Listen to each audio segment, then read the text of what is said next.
speech the 14th Dalai Lama gave to the U.S. Congress in 1987, since China invaded Tibet, over 1 million Tibetans have died in what is a modern-day Holocaust. His Holiness the 14th Dalai Lama has continuously and peacefully worked to create peace in his homeland of Tibet, as well as other oppressed regions of the world. His is a struggle that merits the attention and sympathy of all the members of a democratic society such as ours. First off, George will introduce why we chose the Dalai Lama and his 5-point peace plan addressed to the U.S. Congress, Congressional Human Rights Caucus. Secondly, Lorena will give a brief biography and elaborate on how he became the Dalai Lama. Thirdly, Eon will illustrate the significance of the 5-point peace plan, and then I will demonstrate the communication concepts from our textbook and class lectures. Finally, we will all give our own rendition as to why the Dalai Lama has inspired us.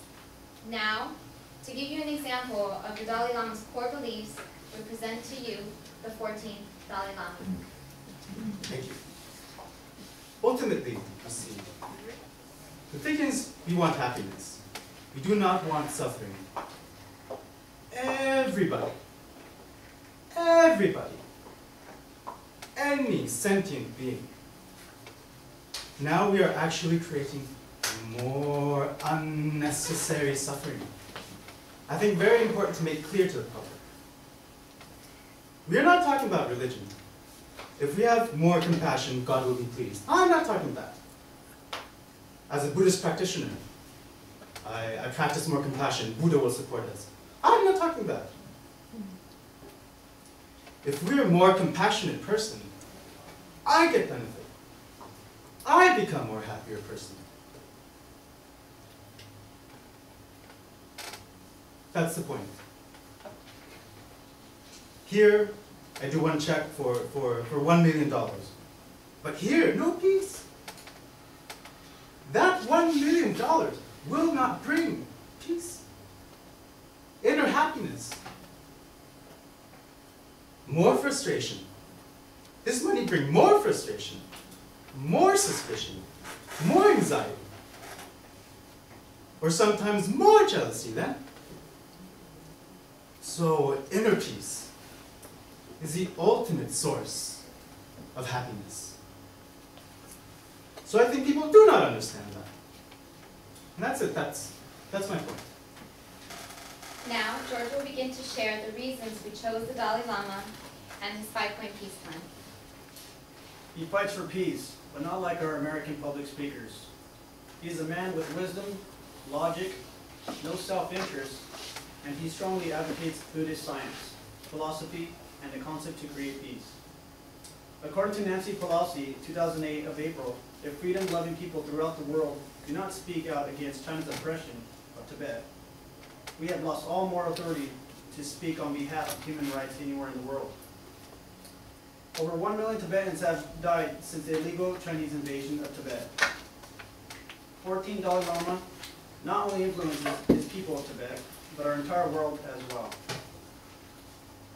He targets his millions of followers with his message of unconditional compassion towards all beings.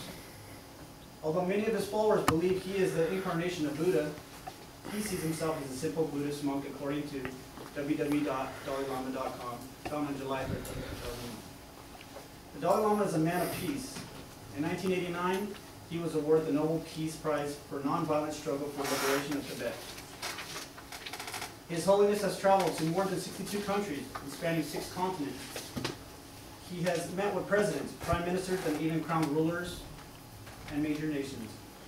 Since 1959, His Holiness has received over 84 awards, honorary doctorates, prizes, etc. In recognition of the message of peace, nonviolence, interreligious understanding, universal responsibility, and compassion.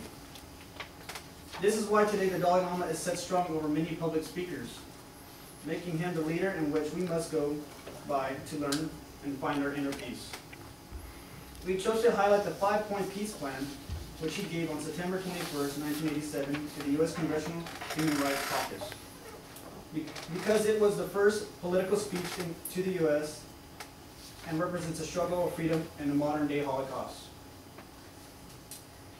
Now Lorena will give a brief bio and elaborate on how he became the Dalai Lama.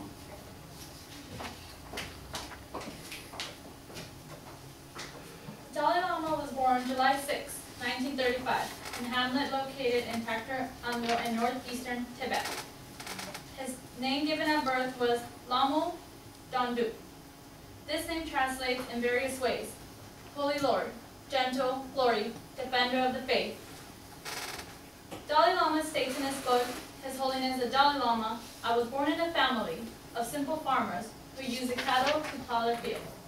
According to Tibet.com, after the 13th Dalai Lama passed away in 1935, he was discovered at the age of 2, and he began his monastic education at the age of 6. Mother Jones' articles titled The Dalai Lama on China, Hatred and Optimism, dated November 1997. By age 19, he was negotiating with China's Mao Zedong over the future of Tibet, which China invaded in the 1950s and has occupied since then. After years of failed peace talks and violent suppression of the Tibet resistance movement, which tens and thousands of Tibetans died, the Dalai Lama fled in 1959 to Dharamsala, India, where he continues to be the spiritual leader of Tibet government in exile. The Dalai Lama accepted the 1989 Nobel Peace of his work in global human rights, particularly of his ceaseless efforts and freed his country from the Chinese communist rule. He refers himself as a simple monk of Tibet. Now Ian will discuss the significance of the 5-point peace plan. Thank you, Lorena. The 5-point peace plan exemplifies the use of nonviolence to resolve an oppressive political situation. According to Strober's His Holiness the Dalai Lama, the United States Congress asked the Dalai Lama to speak on Tibet's aspirations and hopes. The address marked the Dalai Lama's first political visit to the United States. The Tibetan occupation exemplifies an oppressed people's struggle to exist, a theme in Earth's history that merits our attention in this present day. The Dalai Lama's 5-point peace plan addressed to the United States Congressional Human Rights Caucus on September 21st, 1987, which can be found on DalaiLama.com, summarized the historical context of the Tibetan region and conflict with China. Tibet became an independent nation over 1,000 years ago, before Mao sent the Red Army into Tibet in 1949. Tibet historically served as a buffer for the continent's great powers, Russia, China, and India. The Chinese invasion led to border tensions with India, which resulted in the border war of 1962 between China and India.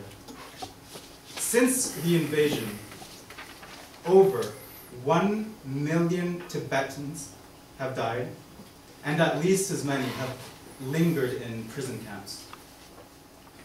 The region's stability is at stake, and the Tibetan culture is at risk.